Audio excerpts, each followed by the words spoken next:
गांव के एक छोर पर टूटी फूटी कोठरी में रहते थे दो भाई, राघव और मोहन। कुछ साल पहले महामारी में उनके माता पिता चल बसे। अब दोनों भाई एक दूसरे का सहारा थे। सुबह मोहन खेत से लौट रहा था। हाथ में हल और कपड़े पे मिट्टी चिपकी हुई थी। राघव गुस्से में बोला, मोहन, धूप सिर पर चढ़ आई और तू खेतों में पसीना बहा रहा है। घर के चूल्हे की भी याद है कि नहीं? मोहन मासूमियत से बोला, भैया, रामू काका की गाय फंस गई थी खेत में। उसे निकालते निकालते देर हो गई। माँ कहा करती थी, दूसरों के काम आना ही असली इंसानियत है। राघव का चेहरा पल भर को नरम पड़ा, पर जल्द ही उसने अपनी भावनाएं छुपा ली। मोहन धीरे से घर के कोने में रखी लकड़ी की संदूक खोलता है। उसमें माँ की ओढ़नी रखी थी। भैया, जब माँ ये ओढ़नी पहनती थी ना, तो हमें देखकर मुस्कुराती थी। कहती थी, दोनों भाई हमेशा साथ रहना। राघव की आंखें भीग गई। मैं तुझसे सख्त हूं मोहन, क्योंकि डरता हूं। अगर तू ही मुझे छोड़ गया तो मैं अकेले कैसे जीऊंगा? मोहन बोला, नहीं भैया, आप ही तो मेरी ताकत हो।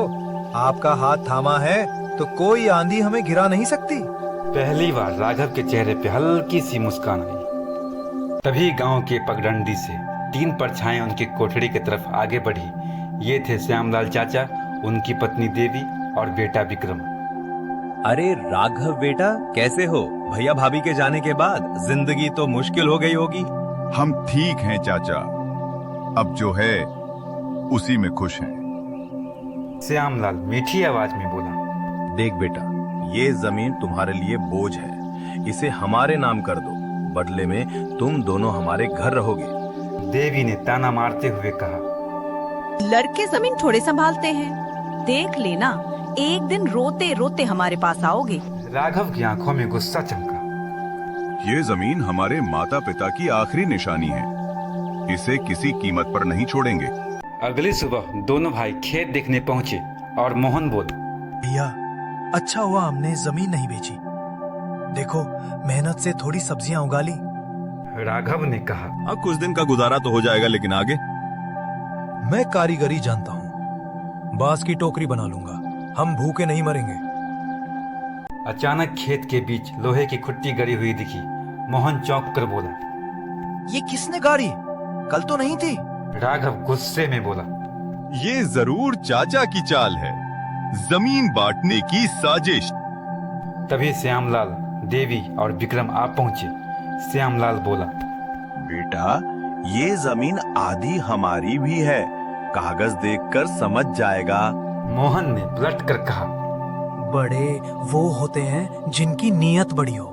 उम्र से बड़ा होना ही बड़प्पन नहीं होता। श्यामलाल गर्जा, ठीक है बेटा, अब फैसला पंचायत करेगी। गांव के चौपाल में पंचायत बुलाई गई। राघव ने कहा, सरपंच जी, चाचा हमारी जमीन हड़पना चाहते हैं। हम अनाथ हैं, इसका मतलब ये नहीं कि हम बेबस हैं।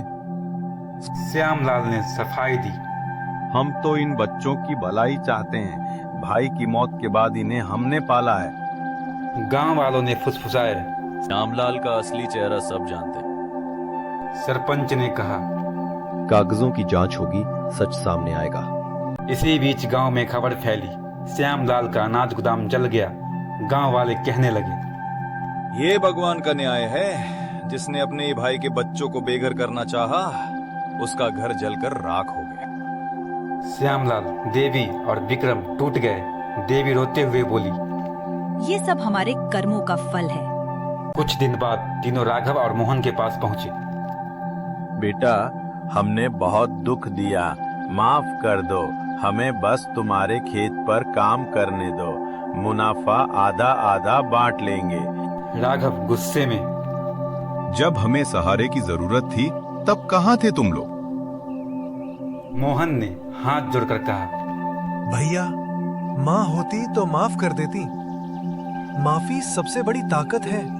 राघव ने भाई के मासूम चेहरे की तरफ देखा और आखिरकार मान गया। तीनों रिश्तेदार रोते हुए उनके पैर छूने लगे। खेत फिर से रिश्तों की खुशबू से महक उठा। दोनों भाइयों ने सीखा, सच्ची ताकत माफ करने में है। और परिवार वही है जो मुश्किल में साथ खड़ा हो। अगर चैनल पर पहली बार आए हो तो चैनल सब्सक्राइब कर लें और वीडियो अच्छी लगी हो तो एक लाइक कर दें और एक प्यारा सा कमेंट कर दें ताकि आपके लिए ऐसी वीडियो लाता रहूं। धन्यवाद।